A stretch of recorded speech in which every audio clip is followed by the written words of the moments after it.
मी Nanasaheb बंडगे, welfare distributor. आज आपण हाती तालुका सांगोलामध्ये महादेव माळी यांना आपल्या वेलफेअर कंपनीचं सायझर, रक्षक आणि वायरोनल दिलं। त्यांचे वांग्याचा प्लॉट आहे, वांग्याचा प्लॉट पूर्णपणे गेलता।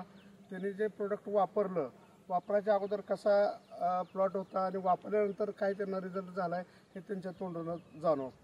नमस्ते। आधी पाक झाडं फेल गेलेली होती। फेल गेल्यानंतर साहेबांनी आम्हाला औषध दिलं। औषध दिल्यानंतर आम्ही एकदा रिझल्ट घेतला। पहिल्यांदा रिझल्ट घेतल्यावर आम्हाला झाडं बरी दिसली आणि नंतर आम्ही 4 दिवसांनी त्या दुसऱ्याचा स्प्रे घेतला। त्यानंतर आमची झाडं कोकोबीत झाली आणि फुलकळी बी चालू झाली आणि वांगी बी चालू झाली। यानंतर यांच्याकडून आम्ही औषध मागवणार आहे।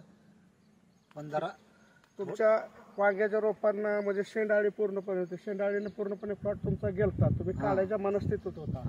पण त्याच्यानंतर आपण त्यांच्या प्लॉटला व्हिजिट दिली। व्हिजिट दिल्यानंतर आम्ही जे तुम्हाला हे प्रोडक्ट वापरायला सांगितले, याच्यानंतर आता शेंडाळीचा काय तुम्हाला प्रादुर्भाव वाटतो? काय सुद्धा नाही। शेंडाळी कंट्रोल झाल्यामुळे आम्हाला हे औषध आवडते आणि अजून आम्ही कंट्रोल करणार म्हणतो असं आमची इच्छा आहे। आता तुमच्या सायझर मारल्यापासून तुमच्या झाडाला फुल आणि फळाची कशी म्हणजे अवस्था कशी आहे तुमची? चांगली झाली अवस्था ना। फुलकळी बी आणि ही बी वांगी बी चालू झालेत ना आता। ठीक आहे, नाही अजून पुढल्या आठवड्यापर्यंत वांगी आमची चालू होते। ठीक आहे, ओके।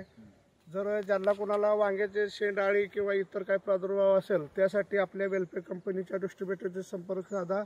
जय हिंद, जय welfare. Welfare enterprises India private limited channel को सब्सक्राइब करिए। वेलफेयर के नए वीडियो के जानकारी के लिए बेल आइकॉन को प्रेस करें और वेलफेयर चैनल के वीडियो को लाइक और शेयर करना मत भूलें।